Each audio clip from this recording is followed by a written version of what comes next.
दे रहा होगा 305 रुपया MRP लिखी हुई है और ये आजमगढ़ की मंडी से मुझे मिला है मात्र 8 रुपए का। कितना % कमीशन आप खा रहे हो?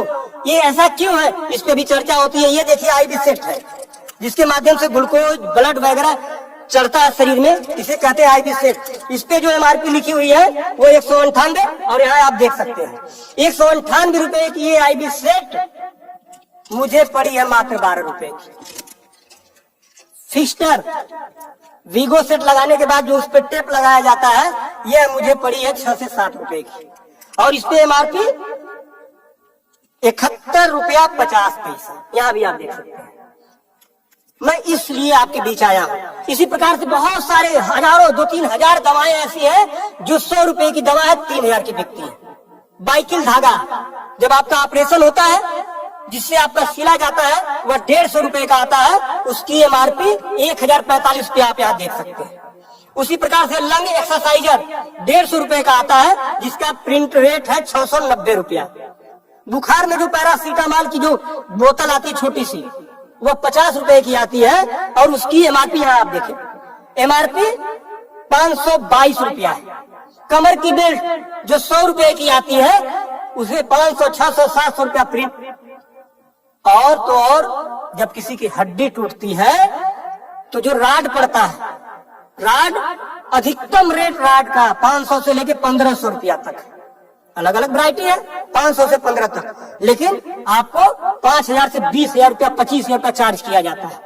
आपके दिमाग में आ रहा होगा कि अरे भाई डॉक्टर लगा रहे हैं तो देखिए डॉक्टर जब आप अस्पताल में भर्ती होते हैं तो बेड चार्ज अलग, नर्सिंग चार्ज अलग, जांच की फीसें अलग, वो सब चीजें करने के बाद 1500 रुपए की चीज खरीद कर आप तो 20-20 हजार का बेच रहे हो।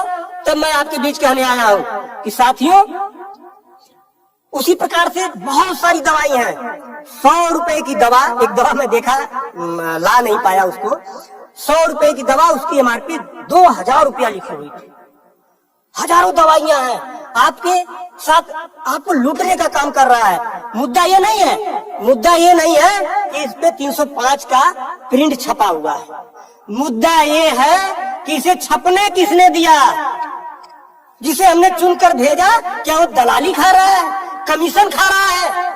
8 रुपए की चीज 305 रुपए का प्रिंट तो छपने क्यों दे रहा है? ये चोरी से थोड़ा ना बिक रही है, खुलेआम बिक रही है।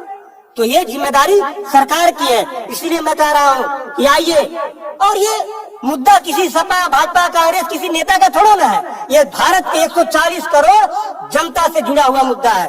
आपको आगे आना होगा और आगे आने के लिए आपको इस वीडियो को अधिक से अधिक शेयर करवाना होगा, अधिक से अधिक लोगों को बताना होगा। इसलिए नहीं कि मेरा ये प्रचार हो जाएगा, ऐसा कुछ नहीं है। इस मुहिम को जब ये वीडियो शेयर होंगे, सोशल मीडिया एक ऐसा प्लेटफॉर्म है जिससे सरकारें हिल जाती हैं। आज मैं इस चीज को लेकर आया हूँ, यह जनता से जुड़ा हुआ मुद्दा है। जब आप मेरी इस बात को, जनता की इस आवाज को अपने इलेक्ट्रॉनिक गैजेट्स के माध्यम से आगे बढ़ाने का काम करेंगे, निश्चित रूप से सरकारें डरेंगी। और मैं तो कहता हूँ सरकारों को जनता से डरना चाहिए, जनता को सरकारों से नहीं डरना चाहिए। तब मैं आपके बीच कहने आया हूँ कि आइए मेरी इस मुहिम को आगे बढ़ाएं। कि बात 305 रुपए की नहीं है, बात उस गरीब की है, उस रिक्शा चालक की है जो दिन भर में 450 से लेके 500 तक की मजदूरी पाता है।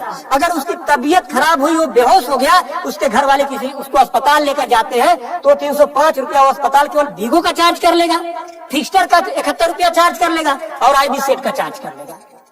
ये सब मिला के 600-700 रुपया हो गया। यानी उसकी 1.5 दिन की दिहाड़ी में अभी तो ग्लूकोज लगा ही नहीं, दवा कोई उसने खाया ही नहीं, बेड का चार्ज हमने बताया नहीं, अस्पताल का चार्ज हमने बताया नहीं। 1.5 दिन की दिहाड़ी उसकी केवल इस 3 आइटम से चली गई। आगे की दवा कहाँ से आएगी? तब उसका बाप खेत बेचेगा, उसकी बीबी गहना बेचेगी। इस तरह का लूट खसोट। और मैं तो कहता हूँ शर्म करो ऐसा करने वाले लोगों। 8 रुपए की चीज 305 की बेचते हो। आज आपके अस्पताल में अगर जो दाई है उसका वेतन 7,000 है, यानी प्रत्येक दिन 210 रुपया। अगर उसकी तबीयत खराब हुई, वो आप ही के अस्पताल में भर्ती होती है, तो उसकी 3 दिन की दिहाड़ी केवल इन 3 चीजों की लग जाती है। कुछ तो शर्म करो, कुछ तो सोचो।